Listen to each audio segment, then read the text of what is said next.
नमस्कार, मैं हरि। आप देख रहे हैं डिजिटल न्यूज झारखंड। आइए जानते हैं झारखंड के प्रमुख खबरों के बारे में। इससे पहले से छोटी सी निवेदन की, अगर आप चैनल में नए हैं तो चैनल को सब्सक्राइब अवश्य कर लें ताकि झारखंड की हर छोटी बड़ी खबर आप तक पहुंचा सकें। तो चलिए शुरू करते हैं आज की पहली और बड़ी खबर से। झारखंड में अगले महीने होगी 9000 शिक्षकों की नियुक्ति। विभाग ने शुरू की तैयारी। दरअसल बता दूं, झारखंड में शिक्षक बनने का सपना देखने वालों के लिए सरकार बहुत बड़ी खुशखबरी लाने वाली है। झारखंड के कई ऐसे जिले हैं जहाँ पर सरकारी स्कूलों में शिक्षकों की भारी कमी है, जिसका सीधा असर बच्चों की शिक्षा पर देखी जा रही है। इसको देखते हुए सरकार अगले महीने 9000 शिक्षकों की नियुक्ति करेगी, जो जेपीएससी व जेएसएससी द्वारा की जाएगी। दरअसल बता दूं कि शिक्षा विभाग के सचिव रवि कुमार ने खेल गांव में एक साथ 9000 शिक्षकों की नियुक्ति पत्र वितरण समारोह में मुख्यमंत्री हेमंत सोरेन शिरकत करेंगे। वहीं आपको यह भी बता दूं कि शिक्षा विभाग के ऑफिशियल वेबसाइट के अनुसार नियुक्ति राज्य के +2 स्कूलों में विभिन्न विषयों में शिक्षकों की कमी को देखते हुए 2137 पीजीटी शिक्षकों की सीधी भर्ती और 265 बैकलॉग कृतियों को भरा जाएगा। इसके अलावा स्कूली शिक्षा एवं साक्षरता विभाग के माध्यमिक शिक्षा निदेशालय की ओर से फिजिक्स, केमिस्ट्री और बायोलॉजी की लैब असिस्टेंट पदों के लिए भी नियुक्ति प्रक्रिया शुरू कर दी गई है। वहीं इसके तहत 690 लैब असिस्टेंट राज्य में नियुक्त किए जाएंगे। शिक्षा विभाग ने कस्तूरबा विद्यालय और मॉडल स्कूलों में कॉन्ट्रैक्ट आधारित शिक्षकों को भी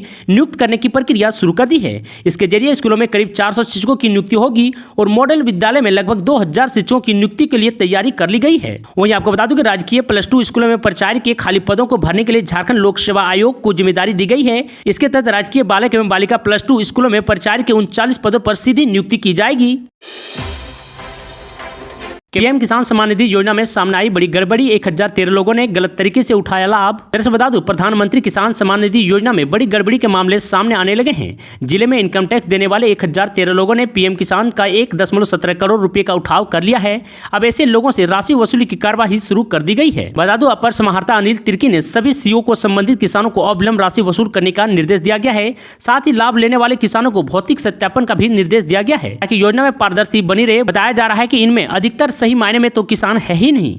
वहीं बता दूं कि 2019 में शुरू हुई योजना के समय जिले में लेने वाले निलंबित किसानों की संख्या जिले में करीब 48,000 थी, लेकिन योजना में शर्तें लागू होने के साथ साथ संख्या में तेजी से कमी आती चली गई। वर्तमान में 50% से भी कम है, करीब 23,000 के आसपास किसान लाभ ले रहे हैं। वहीं आपको बता दूं कि विभाग स्तर में जांच में यह सामने आया है कि जिले के इनकम टैक्स देने वाले 1013 लोगों ने किसान बनकर 5865 किस्त की राशि का उठाव कर लिया है। इनमें से कुछ लोगों ने 10 किस्त की राशि ली है, जबकि सैकड़ों ने 5-5 किस्त का उठाव कर लिया है। सभी अंचलों को इसे लेकर अतिशीघ्र कार्यवाही करने का निर्देश दिया है।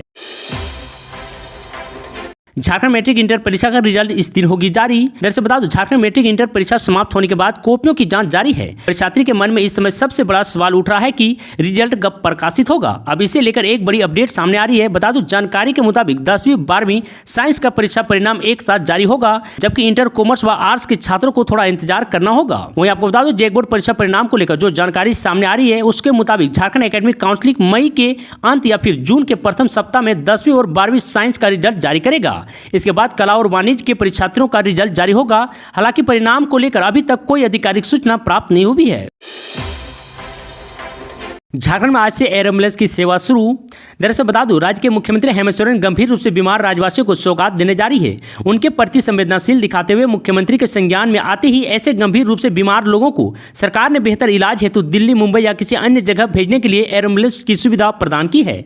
झारखंड में इस सेवा की शुरुआत 28 अप्रैल यानी आज से होगी। मुख्यमंत्री खुद इसका उद्घाटन करेंगे। दरअसल बता दूं, स्टेट हैंगर से सीएम दिन के 1 बजे सेवा आरंभ करेंगे। इस सेवा के जरिए इमरजेंसी की स्थिति में मरीज को देश के अन्य अस्पतालों में बेहतर इलाज के लिए ले जाने की सुविधा मिलेगी। वहीं एयर एम्बुलेंस की सेवा दिल्ली, मुंबई, लखनऊ, चेन्नई, हैदराबाद, बनारस, तिरुपति जैसे शहरों के लिए होगी। केवल 3 घंटे की सूचना पर ही एयर एम्बुलेंस की सेवा उपलब्ध होगी। वहीं आपको बता दूं, राज्य सरकार अपना एयर एम्बुलेंस रख रही है, जो स्टेट हैंगर में रहेगी। पर इसकी सेवा न केवल रांची से बल्कि देवघर, दुमका, गिरिडीह, धनबाद, बोकारो व जमशेदपुर के हवाई पट्टे से भी मिलेगी। उन जिलों में मरीज नागर विमान विभाग या संबंधित जिलों के डीसी से संपर्क करेंगे तो 2 घंटे के अंदर ही सेवा उपलब्ध करा दी जाएगी। झारखंड सरकार ने इसके लिए एयर एम्बुलेंस की कंपनी एयरकैब से टाई अप भी किया है।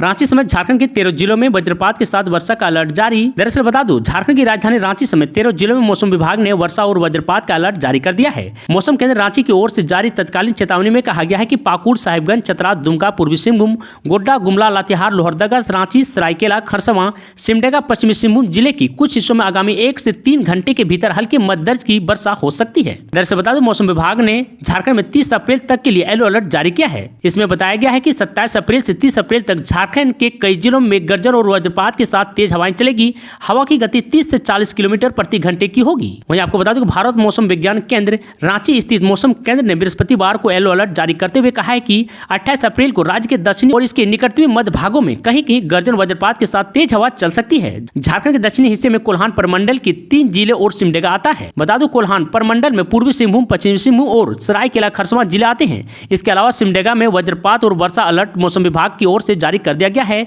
30 अप्रैल को भी झारखंड के कुछ जगहों में ऐसे ही हालात बने रहेंगे। झारखंड में नाबालिग से दुष्कर्म दोषी को पोक्सो की विशेष अदालत ने सुनाई 20 साल की सजा, साथ ही 20,000 लगाया जुर्माना। दरअसल बता दें पोक्सो के विशेष न्यायाधीश एडीजे 3 गरिमा मिश्रा की अदालत द्वारा पोक्सो एक्ट के दोषी युवक अनिल यादव को 20 वर्ष की कठोर सजा सुनाई गई है। साथ ही 20,000 रुपये का जुर्माना भी लगाया गया है। जुर्माना की राशि अदा नहीं करने पर अलग से 6 माह की कैद की सजा काटनी होगी।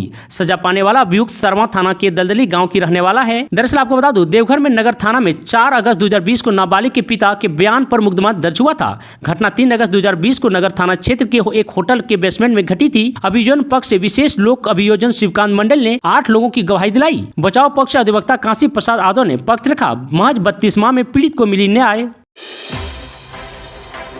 गरीबों का पैसा लेकर भागी 2 चिटफंड कंपनी एचसी ने केस दर्ज करने का दिया आदेश। दरअसल बता दूं झारखंड हाई कोर्ट ने गरीबों का पैसा लेकर फरार 2 चिटफंड कंपनियों के खिलाफ प्राथमिकी दर्ज करने का निर्देश रांची के एसपी को दे दिया है। चीफ जस्टिस संजय कुमार मिश्रा और जस्टिस आनंद सेन की अदालत ने प्रार्थी को कोर्ट के आदेश मिलने के बाद सीनियर एसपी के पास आवेदन देने का निर्देश दिया है। एसपी को संबंधित थाने में प्राथमिकी दर्ज कर इसकी जाँच शुरू करने का निर्देश दिया है। तो वहीं दूसरी ओर एक अन्य मामले में हाईकोर्ट की सुनवाई हुई। झारखंड हाईकोर्ट ने एक जनहित याचिका खारिज करते हुए प्रार्थी सुखदेव दुबे पर 10,000 हर्जाना लगाया है। बता दूं अदालत ने इस मामले में प्रार्थी को अपना क्रेडेंशियल पहचान पेश करने का निर्देश दिया था, लेकिन प्रार्थी की ओर से क्रेडेंशियल नहीं दिया गया है। बता दूं इसके बाद चीफ जस्टिस संजय कुमार मिश्रा और जस्टिस आनंद सेन की अदालत ने इसे जनहित याचिका मामला नहीं माना और याचिका खारिज कर दी। हिमाचल प्रदेश में बेचे गए 6 नाबालिग समेत 9 बच्चों को कराए मुक्त, तो वहीं 4 मानव तस्करों के खिलाफ केस दर्ज किया गया है। दरअसल बता दो लातेहार मानव तस्करी रोधी इकाई थाना लातेहार के द्वारा गारू थाना क्षेत्र के विभिन्न गांवों में हिमाचल प्रदेश में बेचे गए 6 नाबालिग समेत 9 बच्चों को मानव तस्करों से मुक्त कराया गया है। आपको बता दो मानव तस्करी में शामिल 4 लोगों के खिलाफ मामला दर्ज कर लिया गया है, जिसमें ठेकेदार इंद्रजीत सिंह उर्फ सुनील कुमार, कमलेश यादव व अनिता देवी शामिल है। ये जानकारी गुरुवार को पुलिस अध्यक्ष अंजनी अंजन ने प्रेस वार्ता में दी। सेना भूमि घोटाला 6 आरोपियों की रिमांड अवधि समाप्त, भेजे गए जेल। दरअसल बता दूं सेना भूमि घोटाले के आरोपी को ईडी रिमांड की अवधि खत्म होने के बाद गुरुवार को ईडी की विशेष अदालत में पेश किया गया, जहां से सभी को न्यायिक हिरासत में लेते हुए जेल भेज दिया गया।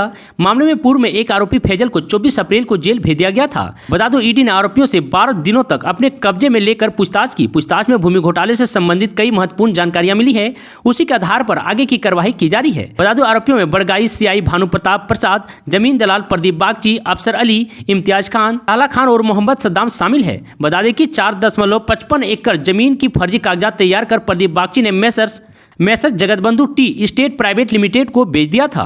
वहीं ईडी ने 13 अप्रैल को सेना भूमि घोटाला केस में रांची, सिमडेगा, जमशेदपुर और हजारीबाग सहित बिहार एवं पश्चिम बंगाल को मिलाकर कुल 18 ठिकानों पर छापेमारी की थी। ईडी ने रांची के पूर्व उपायुक्त और समाज कल्याण विभाग के मौजूदा सचिव छवि रंजन के जमशेदपुर रांची स्थित आवास पर छापा मारा था। सिमडेगा और हजारीबाग छापा के दौरान काफी मात्रा में जमीन से जुड़े दस्तावेज और सरकारी रिकॉर्ड मिले थे। ईडी ने उन्हें सब कुछ जब्त कर लिया।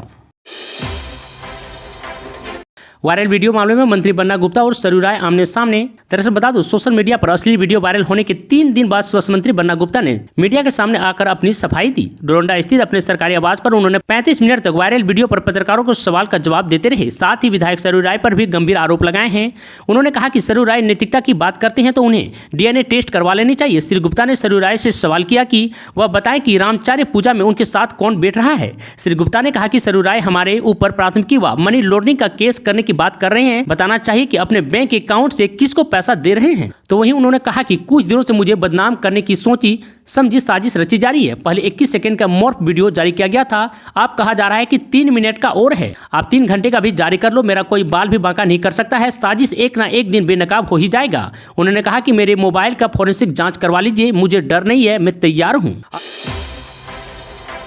कैबिनेट की बैठक में कुल 26 प्रस्तावों पर लगी मुहर। दरअसल बता दूं, झारखंड मंत्रालय में मुख्यमंत्री हेमंत सोरेन की अध्यक्षता में चल रही कैबिनेट की बैठक संपन्न हो गई। हेमंत सोरेन कैबिनेट की बैठक में कुल 26 प्रस्तावों पर मुहर लगाई। दरअसल बता दूं, कैबिनेट की बैठक में मुख्यमंत्री के अलावा विभिन्न विभागों के मंत्री मौजूद रहे।